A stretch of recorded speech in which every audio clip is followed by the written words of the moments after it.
Gusti Raya Lamunde.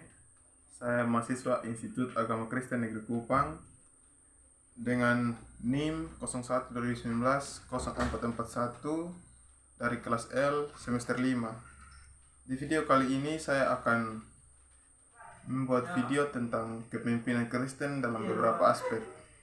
Yang pertama yaitu kepemimpinan Kristen dalam aspek teologi.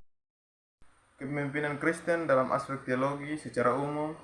Kepemimpinan dalam aspek teologi merupakan kepemimpinan yang menjadikan kepemimpinannya sebagai kepemimpinan yang bersumber dari Alkitab sebagai tolak ukur kebenaran. Nah, secara khusus kepemimpinan berdasarkan aspek teologi merupakan individu yang mampu dan memahami serta menjalankan amanahnya sesuai Alkitab. Baik, selanjutnya yaitu kepemimpinan Kristen aspek pendidikan.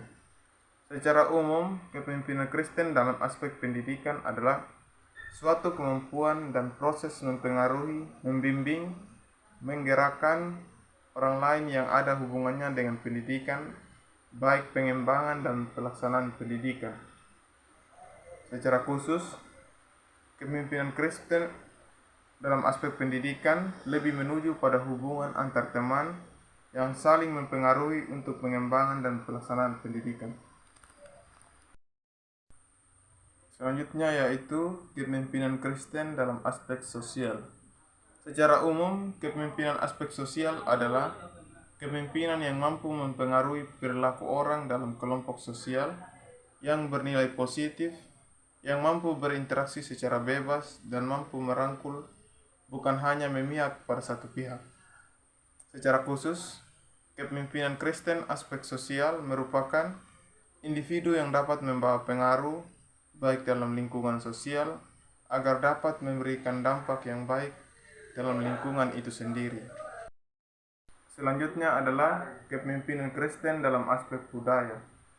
Secara umum, kepemimpinan Kristen dalam aspek budaya adalah kepemimpinan yang merujuk pada budaya, di mana di dalam gaya kepemimpinan tersebut mampu memperkenalkan apapun itu sebagai bentuk kebudayaan dan bisa dikenal oleh orang luar. Secara khusus, kepemimpinan Kristen merupakan suatu kepemimpinan dalam individu yang menjadikan hal-hal yang baik menjadi kebiasaan atau budaya dalam hidupnya. Selanjutnya adalah kepemimpinan dalam Kristen aspek politik.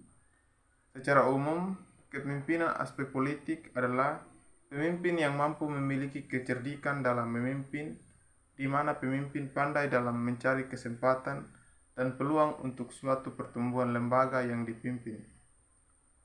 Secara khusus, kepemimpinan Kristen aspek politik merupakan kepemimpinan di mana individu mampu menggunakan kecerdikannya dalam membawa dampak kepemimpinannya itu sendiri.